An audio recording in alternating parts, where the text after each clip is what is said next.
we go. All right. Good morning. Thank you for joining us for the Hayworth College of Business Entrepreneurship Forum. I'm Amy Kokenauer, an administrative assistant at the college, and I will be your host for this morning. Before we get started, I will just give you a brief overview of the morning.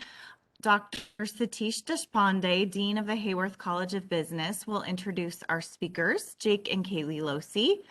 After their presentation, we will have a few minutes of a Q&A session, and then we will close up our day.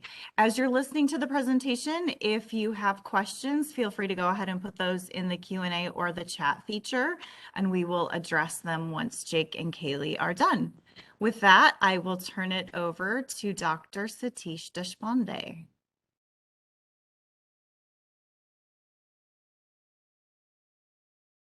Thank you, Amy. Welcome. I'm Satish Deshpande, Dean of the Hayworth College of Business. Thank you for joining us on this beautiful Friday morning. Our sponsor for this event is Blue Ox Credit Union. I thank them for their support and their dedication to the Hayworth College of Business. Our guests today are Jake and Kayleigh Lohse, who are co-owners of Presidential Brewing in Portage. Their love for craft brewing and presidential wordplay led to the creation of the Oatbama Stout, the first step towards realizing their goal of owning their own brew pub. Other products that you would see include a cider called Barbara Bushels and a shandy called Shandrew Jackson. Thank you for joining us today, Jake and Kayleigh. The floor is yours. Thanks for having us today. Hey guys, we're so excited to be here and be part of this. We were reached out to and asked to share our entrepreneurial journey with all of you. And I love to tell this story just because it's goofy and it was unexpected for us. So I always kind of find that one of the better places to start is the beginning. And when I think back to how I got into this, this was never something that we were trying to do. This is something that sort of happened upon us.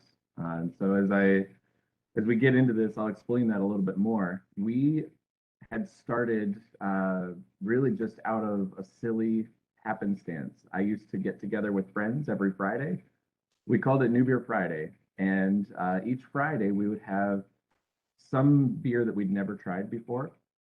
And what was really neat about that is, you were expanding your palates, you were getting to know the spectrum of what craft beer could entail. It was at a time that craft beer was starting to really build a lot of momentum. And over time, after a few years of doing that, start to run out of new beer choices. So this one random Friday, we just decided we were going to have the newest of new beers, and we were going to make one. So we made a beer on a stovetop here in Portage, and for some reason, that beer turned out to be really, really tasty. It shouldn't have. For first beer should almost never be that good. So we got lucky. But what was fun about the way that beer came to be, it was an oatmeal stout, which was one of my favorite styles. And we took that beer, and once it finished, we were drinking it and thought, this is tasty enough. I want to drink this again. And this beer, I think, deserves a name.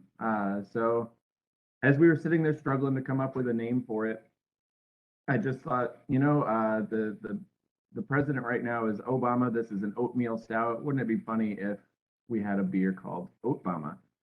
And we get a few Oatbamas into the journey and started to come up with other really creative names. And I think this is where the story took a turn a little bit. That was going to be maybe as far as it went. But we came up with a bunch of goofy names, and I came home and told Kayleigh about it. And I don't remember exactly what you said or how you said that. I think I said jokingly, well, you're going to have to open a tap room now and call it the Oval Office. And it was definitely a joke. We did not expect that 5 years later we would be sitting here talking about this business, but that kind of set things in motion, I think. Yeah, one of the strange things that I think happened with all of this is at the time that this moment happened, I was working at Stryker. I had a cool job that I loved, And within that, I was afforded some time to kind of flex those creative muscles. Stryker was also really a critical company for me to start to sort of build some of those skill sets that would be needed to get into this down the road in the future. There's a lot of things that I've learned about people leadership, a lot of things about building financial plans that came from my time at Stryker. One of the things that I think is really most interesting for me is I didn't know yet that I was an entrepreneur when I was at Stryker. But as I look back on my time there, one of the things that kind of happened along the way is I had gotten the opportunity to sort of create my own job and build my own department at Stryker. So it was almost as though I was an entrepreneur within a large company, which is awesome because there's literally no risk. But it was something that I think gave me some confidence as I was trying to go down this path of starting this brewery. We didn't know what we were doing. What I did at Stryker is I taught people how to use Excel better. It has absolutely nothing to do with making beer, selling beer, staffing a restaurant, very different world. And so that's where we leaned on Kayleigh from some of her experience in the industry before we really started to open. So I kind of I had to ask her a lot of questions. We kind of put her in charge of a good half of our business just because she had a lot more relevant experience in that space. Yeah, I think my background came into play pretty heavily. Once we got past the planning stages, the number crunching, all of that stuff, not my cup of tea at all. I'm the exact opposite of Jake. I'm a born entrepreneur. I don't like working for other people. I want to do my own thing. I'm constantly starting new side hustles and side gigs, and I have been a freelance graphic designer for many years. So going into this process, I was working for a church in town doing graphic design work and then also freelancing with clients all over the country, which is a lot of fun for me. I don't like doing the same thing for too long. I get bored. So having that opportunity to do a lot of different projects all the time is exactly the kind of thing that I wanted to do. So when Jake really started leaning into, okay, I think we're going to do this for real, that was an exciting new challenge for me. My degree is in advertising. So my background is marketing. I nerd out about things like funny wordplay and coming up with a theme for something. Throwing a party with a theme is my favorite thing in the whole world.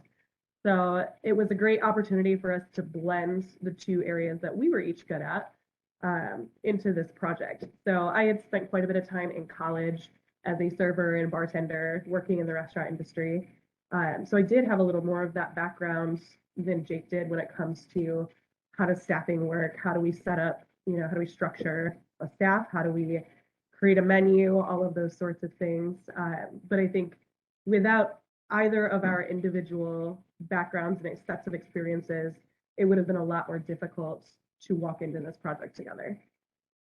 Yeah, and as I think back on kind of when this idea hit a turning point, we sat and jokingly talked about it for a little while, and we came up with we took the branding outside of just names and built it out into things like our mug club, which we would call the Electoral College. And it would only be a maximum of 538 people allowed in it, and they would have the ability to vote on new beers. And so I think one of the things that was really kind of cool about this is we're both ideas people, and we just spawn ideas all the time. But this one was gripping. This one had our attention, and it was almost impossible to ignore. It was something that I'd never desired to open a brewery. That wasn't necessarily the goal, but this idea had so much of my attention. It kept me, my gears would be turning at night while I was trying to sleep. I was always ready to talk about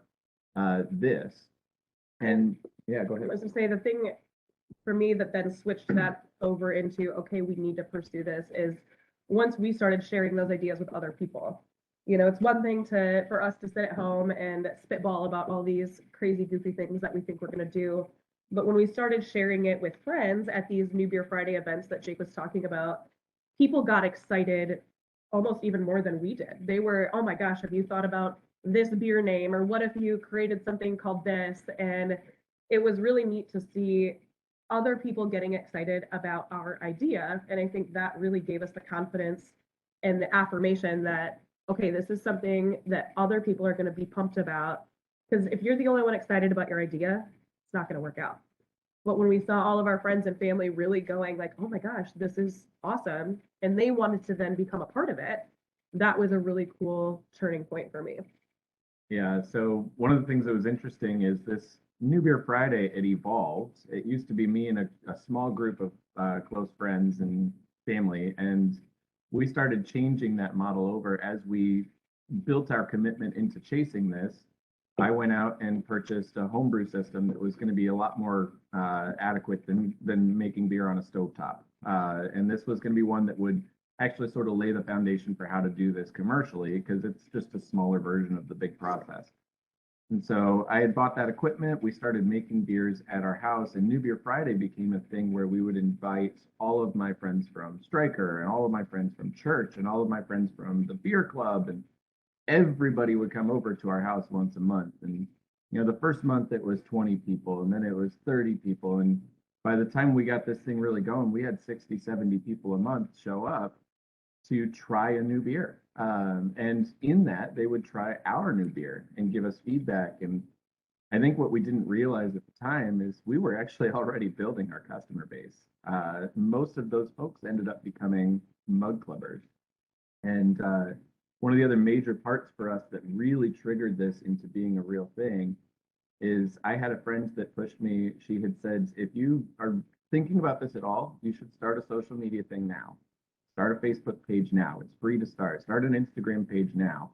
And if it never happened, then you haven't lost anything. But what if it did? What if you did pursue this and get this done? So we had a Facebook page that we started, and we were talking about things as though this was going to be a reality.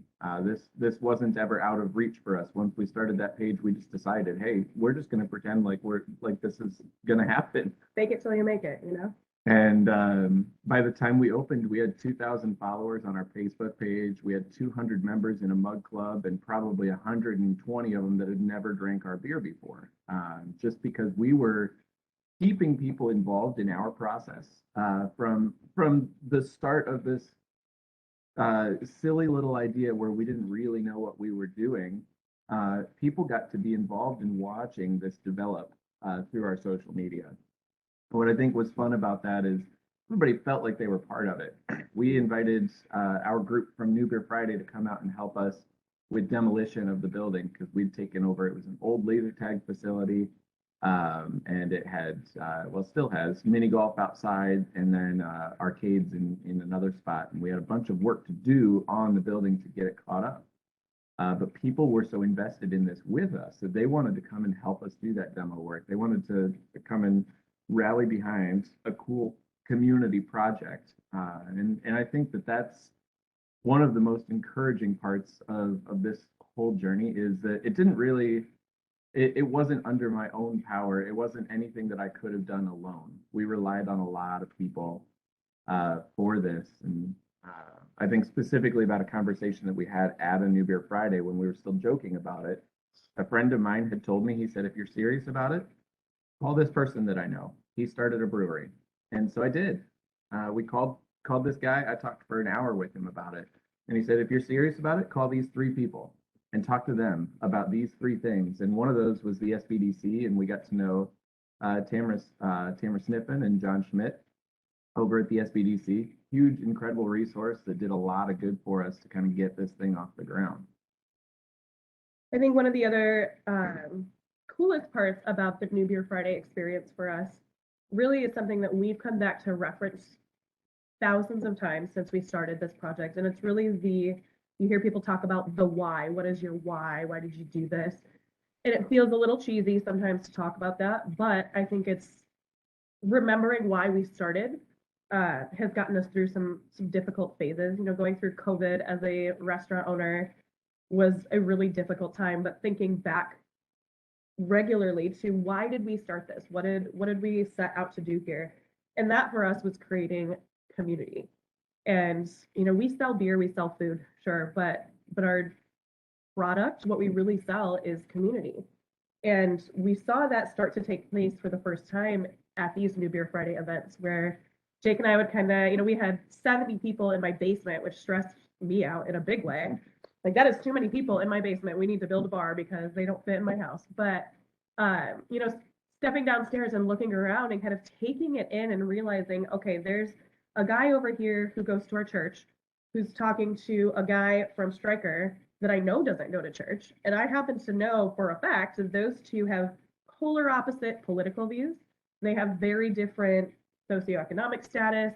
They're about as different as they could be, but they're sitting here laughing, sharing stories, talking about whatever over a beer. And they're not focusing on all the ways that they're different. They've got a beer in hand and they're both drinking the same beer, and that started a conversation.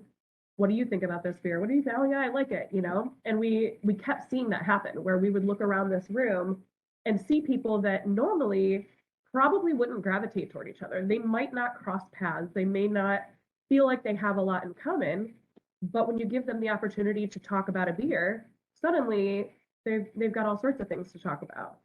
And that was really the biggest driving force for us in creating this space, is having a space where people can have conversations, where you can meet somebody new, and most importantly, where you might figure out how to talk to somebody and get along with somebody and form a relationship with somebody that is really different than you.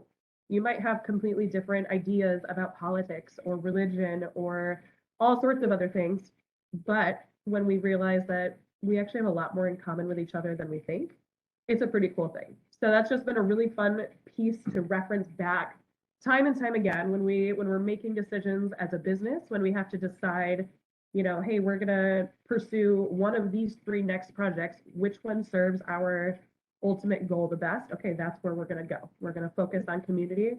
We're gonna keep building spaces and opportunities for people to get together and to meet each other and have good conversations. And it's been a huge impact for us in this journey as well. A lot of people will also ask us kind of how the COVID pandemic affected us, as we were only just about a year into this when we got shut down, and it was kind of wild because I got an email from the health department at 1 o'clock that I was going to be shut down at 3 o'clock that day. That's the amount of notice that we got. So we had to make changes really quickly. We didn't have a to-go ordering program. We spent that afternoon researching programs and trying to find something and loading all of our menu into a thing and trying to plan to launch a to-go program the next day. One of the things that I think really came out of that, at least for us, and I think we see this with a lot of our peers in the business, is the businesses that were able to sustain that period of time were the ones that were most willing to make change quickly. Yep. We had to pivot, we had to move, and we had to react quickly. We shifted our hours. We went from being open 7 days a week to being open 4 days a week for 3 hours at a time. And somehow through all of that, our customer base was able to sustain us. We were able to keep going even with that limited subset of hours compared to what we were doing before. We had created a beer delivery program where we took orders online and we would go once a week and deliver beers all over town. And we didn't really know how much that would take off. The first week we had 10 stops. Second week it was like 18. And in our busiest week, we had 180 stops. And I needed 10 drivers to be able to get all the beer out in a 3-hour window. Yeah. And we sold more beer in that one day than any day that we've ever been open. So as I think back on kind of my journey as an entrepreneur, the 2 things that really, no, I'd say some of the things that really stand out the most to me. I don't know how long my list is. One is you do need a certain level of confidence in yourself. You need to trust that you're going to be able to find the answer to whatever problem is going to come about, because no matter what, there's something coming your way that you don't know how to deal with yet. You just can't possibly have thought of everything. So have some confidence in yourself. That'll really go a long ways. I think number 2 is to build your community and let them help you. We've had to do that. That was the only reason this really started in the first place, was because of the people around us encouraging us and helping us get to this place. giving me contacts and people that I could talk to help me figure out the things I didn't know yet. And then I'd say the last big piece is to be willing to make those changes. Change is necessary. If you want to try to keep up with the businesses and how fast things are moving today, the craft beer world is already worlds apart from what it was when we got in 3 years ago, which was completely different than it was 3 years before that. And so being willing to make those changes as an entrepreneur, I think are skills that have served us well and would help any entrepreneur do good, do well in their world. Yeah. All right. Do you want my list? Go for it. Yeah. My list is different. I think my three biggest suggestions, biggest lessons, biggest things that we've learned as entrepreneurs along the way. First of all, know your product. Know what you're selling. For us, it's beer and food, but it's really, what is your product really? It's community. It's that feeling of belonging. It's an opportunity for people to feel like they are part of something. So we sell community. We sell a feeling of belonging, and remembering that and using that as a tool to guide decisions that we make is huge. I think second, building your brand has been huge for us. We've developed a brand identity, and that's not just, what's your logo and what are your theme colors and that kind of thing. It's the feel, the voice, who you are as a brand. We've heard time and time again that we've had people come in who've never been there, and they're like, I saw your Facebook post and I like the way that you write. I think that's funny. I like, the laid back casual vibe of our website that tells our story, and using that to propel our brand forward. We fall back on that a lot. Does that fit, if we're making a choice, does that fit our brand identity? Does that fit who we are? Does an event fit who we are? Does a donation request fit who we are? It's helped us make a lot of choices going forward. And lastly, tied to that a little bit, I think being authentic and knowing who you are and letting your voice shine through is key. People want to believe that they're supporting a business that they can trust. They want to believe that they know who you are and they are cheering you on. And when you allow your personality to shine into your business, it really, for us, has created a situation where people feel like they know Jake and Kayleigh. They don't necessarily, they love presidential, sure, but they care about us. They feel like they know us, that we know them. And that authenticity has just really changed the game for our business in this space. I think we're ready for any questions that might be out there.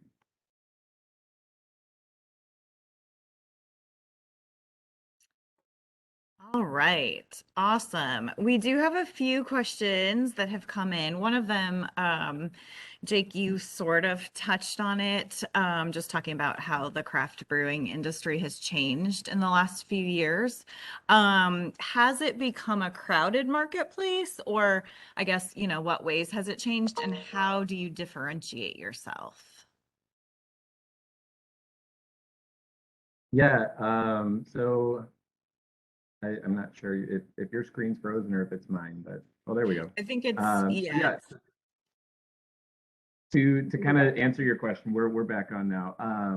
When I got into craft beer, there was a lot of, well, we'll just call it the thrill of the chase. There was this beer that this brewery put out, and you had to go wait in line to be able to get it. And if you didn't do that, you weren't going to be able to try that beer. And what was crazy is at the time, craft beer was undergoing such revolutionary change. We were learning how to make beers in ways that we'd never experienced before. Bourbon County was a complete game changer of a beer. It was the first time anybody had taken beer and aged it in a bourbon barrel, and it added a completely new dimension of flavor to the beer, and it became world renowned, and people would wait forever to go get this beer. They'd camp outside the brewery to make sure they got their bottles. And on top of that, there were new styles being created. The New England IPA is a huge, just a huge style in today's world of beer. It was just starting to come up when we were trying to build this thing out.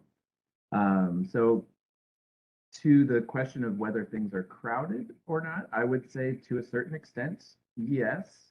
And I think what has happened is we now have 9,000 breweries across the country, and that number seems to be growing by about 1,000 each year. And we have then 9,000 breweries with access to all the same information on the internet, all the same kinds of recipe suggestions, all the same kinds of style guidelines, and a community of homebrewers that's incredibly talented too, that can figure out how to make just about any beer and come up with a pretty darn good replica. So it's really hard to have a standalone product as far as like beer goes that is just worlds different than everything else that's out there. It's harder to do that now today because of the volume of breweries, but also the capability of those breweries. The ability to go find a recipe that's going to get you close is so much different today than it would have been 10 years ago. So I think that's part of where our model is not necessarily built on having the most unique beer in the world. It's more built around creating that community space and giving people a reason to come and see us, and having the beer be part of that experience. The beer has to be good. And we try to do things to differentiate ourselves. We have a series of beers that we call the Executive Order series, which basically was a product of COVID. I just started coming up with random beers that were full of whatever I wanted to put in them. And so the Executive Order series, a really weird example of a beer in there was a vanilla banana milkshake IPA. Like, it sounds completely insane, but I also know we're not the only brewery that's ever done anything like that. The banana I hadn't seen before, but a milkshake IPA I had seen before. So it's close enough. It's something. It was our twist on it, but it's not necessarily revolutionary anymore when you come up with a new product. So I think that's where the brewing industry is. It's crowded, sure, but I think as long as your taproom experience can help you to differentiate, that's really what's helping us to survive.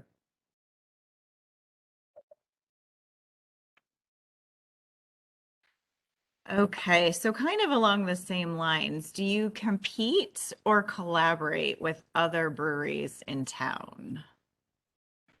I think one of the most important things in our business is collaboration. We're very fortunate. The brewing industry is so unique. I think the restaurant industry has a lot more of that kind of cutthroat, every man for himself sort of attitude. But the brewing world, even since before we opened, has been so welcoming. I mean, Jake has brewed with just about everybody in town before we opened, just to get experience. You know, he would call somebody up and be like, hey, can I come be your grunt for the day and lift the heavy stuff and clean things and learn?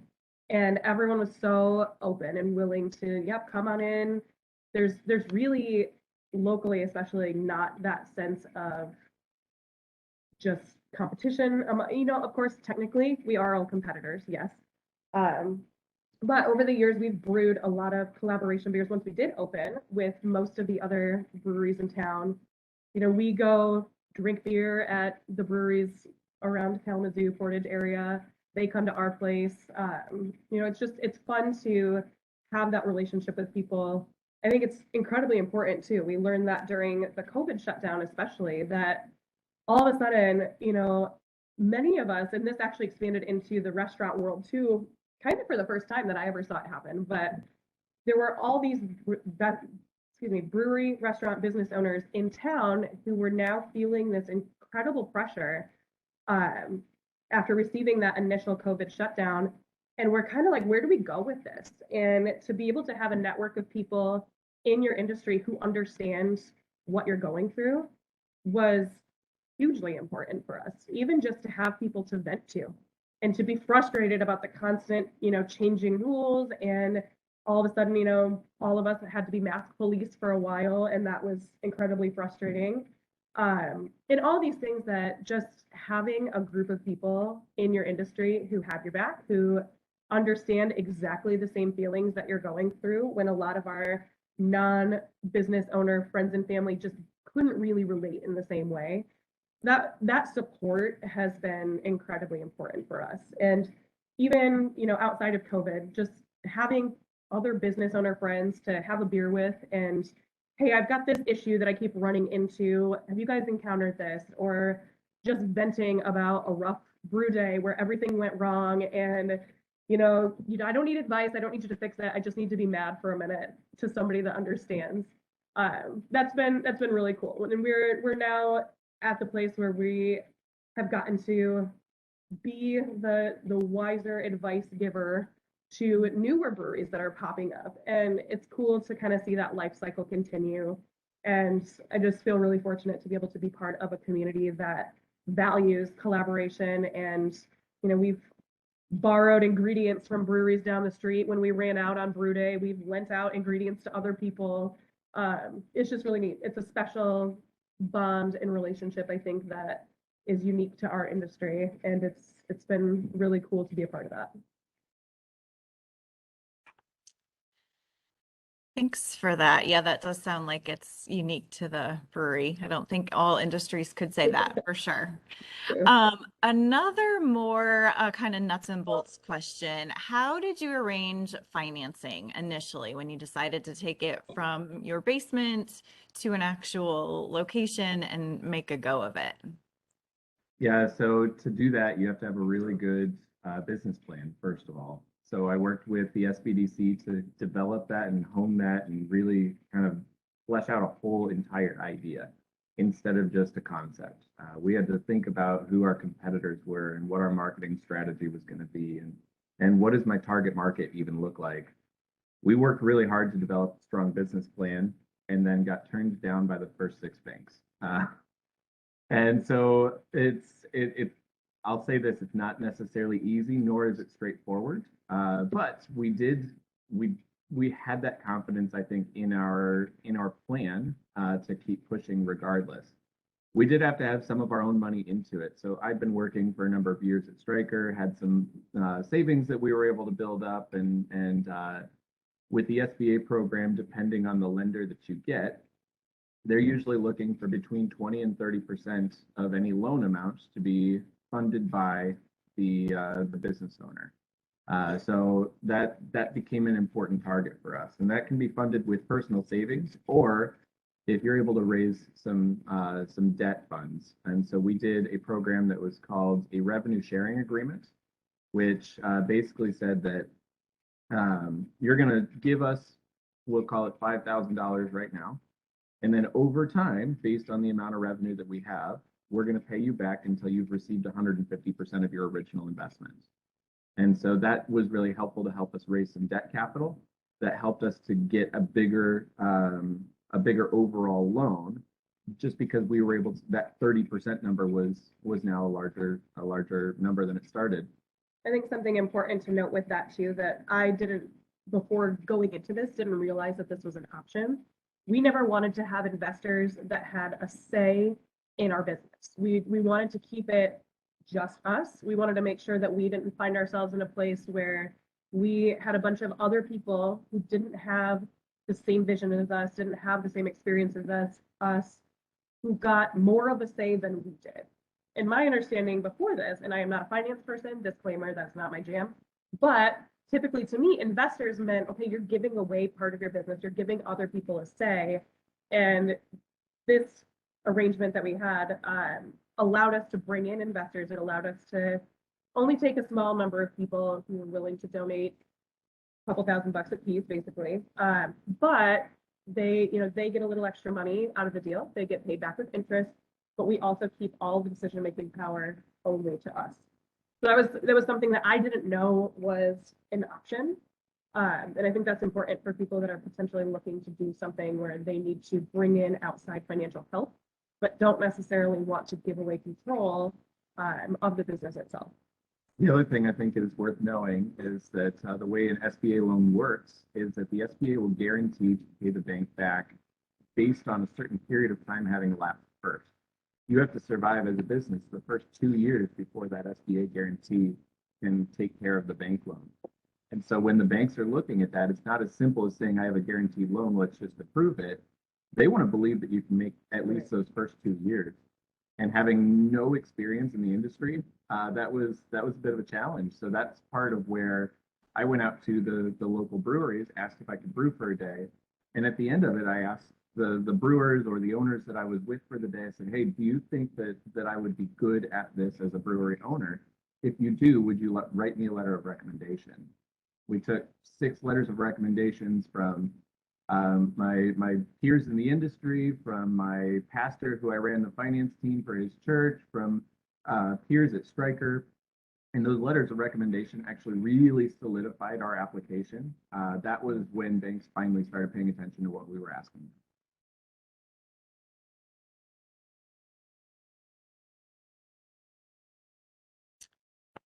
Great answer. It's a lot of putting yourself out there too, for sure. Yeah. This other question is kind of related to the nuts and bolts. First of all, they say, I love your product and my son loves your tots. On production planning, how were you able to adapt your ingredient ordering and brewing schedule given current supply chain challenges? Oh, you just stuck me The right in the worst. heart.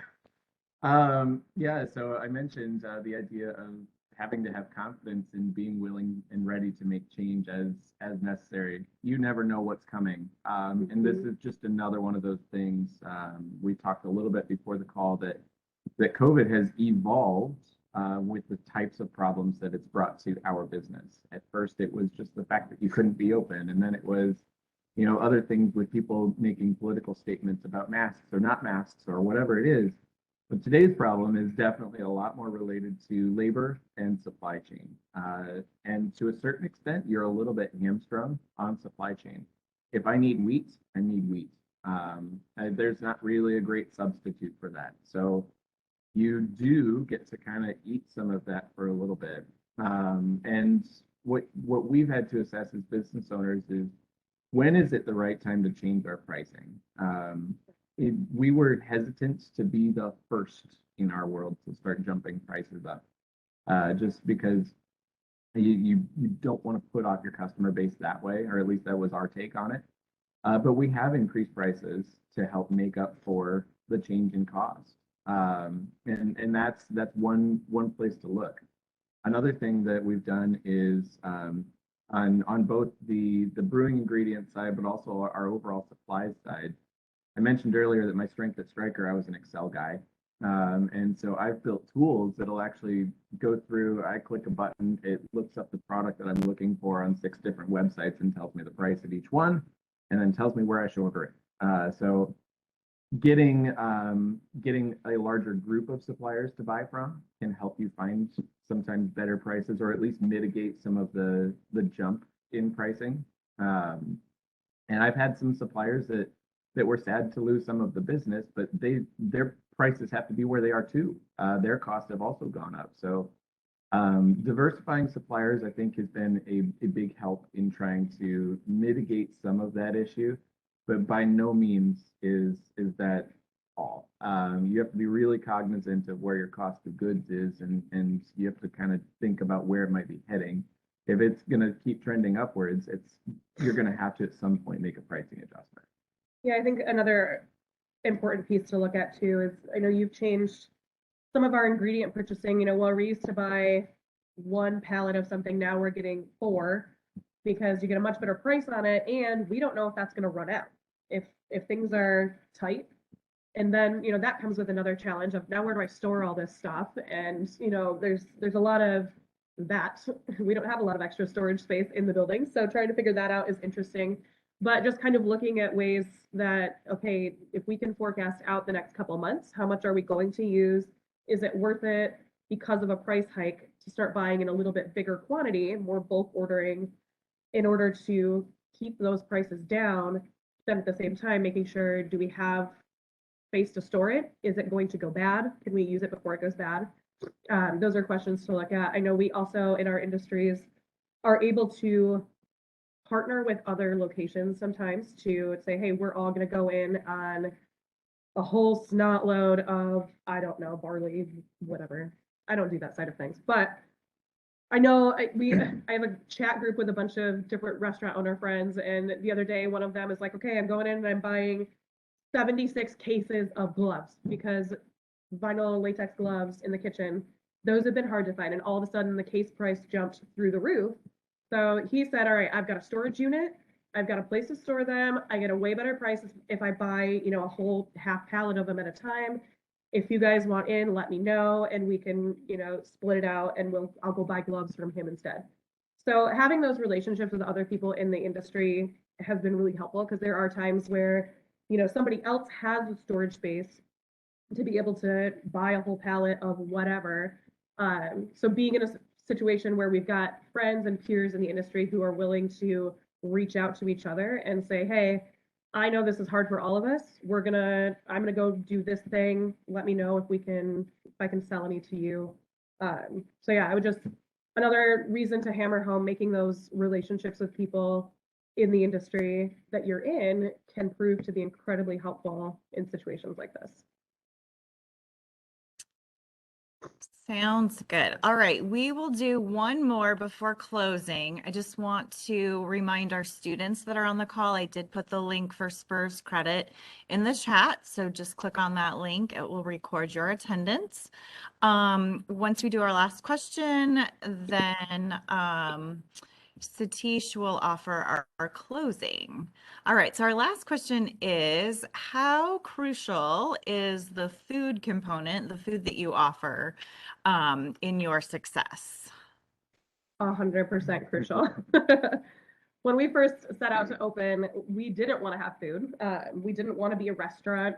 We wanted to serve beer. That was what we wanted to do. For a number of reasons, we knew that we had to have food. From legal reasons, like the city of Portage requires, if you're serving alcohol, you have to serve food to some extent. If you have a certain number of seats in your building, you have to serve food along with the alcohol. So there are some very, logistical reasons that we didn't have a choice in the matter. But realistically, especially, we chose to build our business in Portage intentionally. We wanted to be, this is where we live, where we work, where we go to our church, where our kids go to school. This is our community. We wanted to build our restaurant, our brewery, in an area that we lived in. Being in Portage, we know that we have a different setup than somebody that might open a small tap room downtown Kalamazoo. We are in an area where people are looking for dinner. They want to take their family out for a meal. If they're going to come out to get beer, they're also going to want food to go with it. That sounds like that book. If you give a mouse a cookie, if you give a Portage resident a beer, he's going to want some tots to go with it.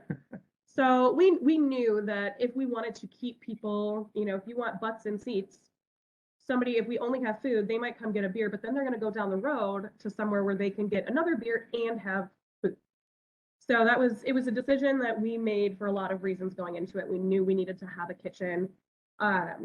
In retrospect, I maybe wouldn't have jumped off the deep end with a full menu, lunch and dinner. We bit off a little bit more than we could chew, to be very honest. The kitchen was a rough start for us. We didn't have a background. I worked in restaurants, but not in the kitchen side. I was always front of house side. We had a family member that helped us, who was in the industry, in the kitchen industry for a long time, helped us kind of create the menu, figure out staffing, figure out the types of equipment that we would need, all of that sort of thing. But I think we very much underestimated how hungry Portage was. And when we first opened, we were slammed for food orders, lunch and dinner every day. So we're roughly about 50-50 food to beer sales. So it is a huge, important part of what we do. And it's kind of been something that we've leaned into, and it is a part of our branding. People hear presidential, you hear Tots. That's just who we are. So I think it's been critical for our success. It's the only reason we survived COVID. If we didn't have the ability to serve takeout food during the COVID slump, I don't think we would have made it. That was the one thing that kept us going. So I hated the idea of doing food for a while, but I'm so glad that we did. I think another layer to add on top of that, Kayleigh touched on it a little bit. When we first opened, we didn't do food very well. And I can't tell you the number of times that I've had somebody come up to me and they tell me I came the first 3 weeks that you're open, and my face just falls oh no. We had slow ticket times, we had inconsistent products, we had issues. And what's been a big lesson for us that we've learned and shared this with other newer breweries is that first impression matters so much more. Even though it's in the first couple weeks and you're still trying to get your feet underneath you, that first impression carries a lot of weight for your customers. And the number of people I've had that have come up and told me I was ready to never come back and we decided to give you another try. It took us building momentum with other people. I had to get other customers in the door, get them excited, and get them talking about what we're doing well before people would be willing to even come back and try us just because of the food. The beer quality was pretty good. The food had a long ways to go. So it became a very critical part of what we do today. And I think in that too, just we learned time and time again that being honest, being humble, saying we know we messed up on this, how can we make it right, being willing to listen to feedback.